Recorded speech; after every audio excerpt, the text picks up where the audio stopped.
didn't know it was going to be all that. Who else has a question? Yes, you in the corner. Come up to the microphone. Faster. That's it. All right. Good hustle.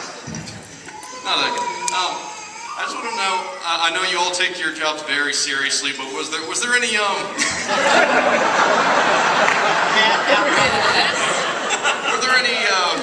pranks played on each other in the off time? I think we were all too tired. We were too exhausted for pranks, you know. First of all, clean the ants off. No, I think the actual filming was a prank pulled on us. Let me just explain something, sir. The illegal substance known as marijuana was somehow forced upon us in Tennessee. Now, these savages down there in Tennessee, we're all from Michigan. We're very civilized people from large cities. We have fewer guns, but some guns. The rest of the guns are in Tennessee. And illegal substance known as marijuana, sir. I was forced to ingest this marijuana by a local reprobate, and I therefore became, let's just say, affected by THC, the main ingredient of it. I therefore lost any sense of time and where I was at that particular moment. That's the time in which Sam Raimi decided that he needed to shoot Ash having a breakdown. So I was dragged outside and told that, Bruce, we're going to shoot a sequence where you're very upset. See, you're very upset. And you need to work off some tension. So take this axe here and chop into this stump as much as you can. And I want it to build. Let it start at first. You don't know what to do at first, but you see an axe and a stump. And you're going to make the connection of, well, maybe I'll just take out my anxiety on this stump. I'm not making any of this up, by the way. And so we proceeded for about 45 minutes for me to film what I felt was the best scene I had ever filmed, committed to cinematic history. And I thought it went quite well. And then I heard some snickering and then more snickering, and turned out that the entire rest of the crew and cast who had not ingested the illegal substance that I was forced to ingest, they thought that was particularly funny, and the footage, it was filmed, in fact. So it does exist. There is a negative somewhere of that illicit behavior on film, but it was not as bad as Fats Derringer. Fats Derringer came up. We stayed awake for the last 3 days of shooting because we had to get the hell off that property because they were so sick of us. We were wrecking everything. They're like, get out, take your crap and get off of our property. We had wrecked everything. So, but this guy, Fats Derringer, he had a bullet hole in his car. And he was from a wet county. In Tennessee, there are dry counties and there are wet counties. Wet counties means you can drink your face off. It doesn't matter. That's where Fats Derringer was from. Fats heard that we were making a movie. So Fats showed up. No one could get down this driveway, by the way. This is a half-a-mile driveway. It was complete 6 inches of mud at this point of filming. Fats somehow in his Dodge Charger got down to the bottom of the driveway. And Fats was drunk off his ass, demanding that he had to be in this movie. So we were as delirious as he was drunk. So Sam Raimi went, okay, Fats, we're going to make you a movie star. Come on, Fats, let's go. And he kept saying it like, come on, Fats, let's do it. Fats' kid, meanwhile, was 3 years old and was running around outside going, goddamn son bitch, goddamn son bitch, goddamn son bitch. This little kid knew goddamn son bitch. He knew 4 words. Goddamn son bitch. And Fats thought that was the funniest thing he had ever seen in his life. Fortunately, Sam Raimi tormented Fats to the end of his days. He made him reenact a scene from an amateur movie that Sam did called The Happy Valley Kid, where the student is coming up to the professor and he's delivering something, and so we made Fats act and we filmed it. And that footage also exists of a very inebriated, strange redneck son of a bitch from Tennessee. And, but nothing weird happened during the making of the movie. As the uncredited, unpaid art director, it was my job to roll the joint for the one scene with the tape recorder where you guys are passing one around. Are you referring to illicit marijuana again, Tom?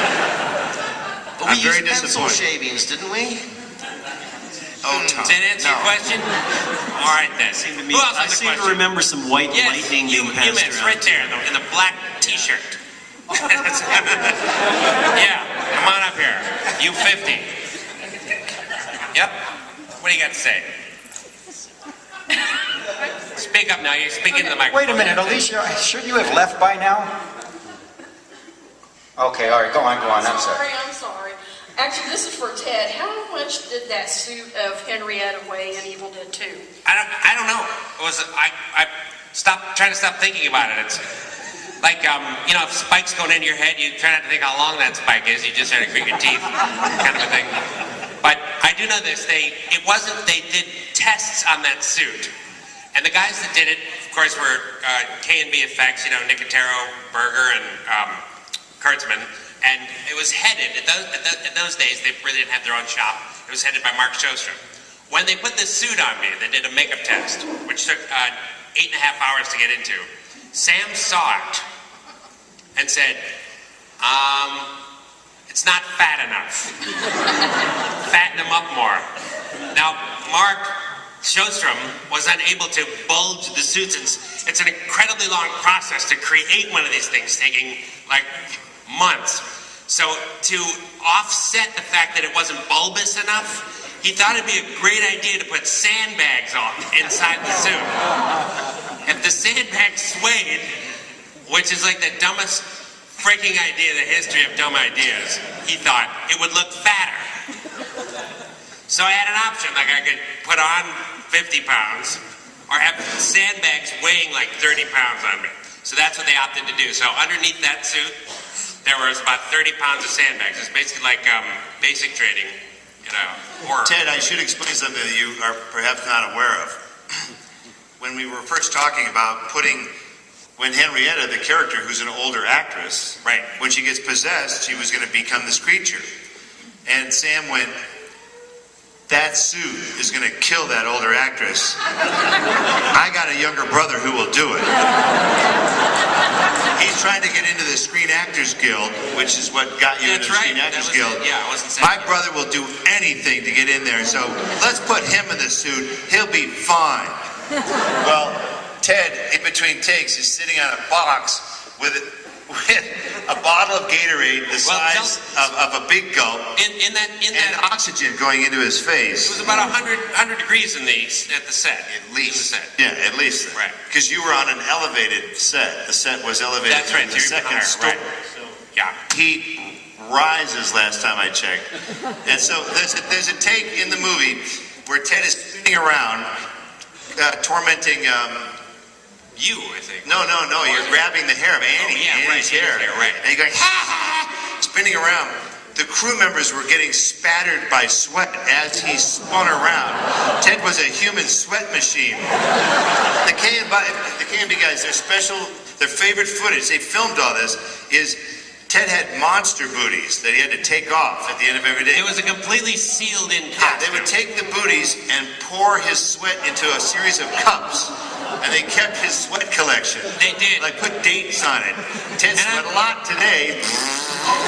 Yeah, it was disgusting. Then they'd make comments And then I like, heard- he's a quart low. Now, I don't know if somebody here, I don't know if they're here in the room. Some fan came up to me yesterday and went, "Hey, Ted." I said, "Yes?" He said, "I heard that after they poured the sweat into the glasses that you drank it. Is that true?" What? Yeah. You heard right. Wow, that was a weird one. God, get off the internet. Go take a walk. Seriously. Christ almighty. All right. One more thing. When they produced the suit, it gives off formaldehyde gas. So they had 2 3/4-inch 4x8 pieces of plywood outside the stage door, and it was a Henrietta suit sandwich with a big sign that says, "When you enter or leave the stage, jump on this thing like 3 times." And they did that for like a week or so. You know, just one of the more toxic hazards that you'll probably. Wow, thanks for telling me that. Now I Yeah. die of cancer at 50. That's nice to know. Okay, who else?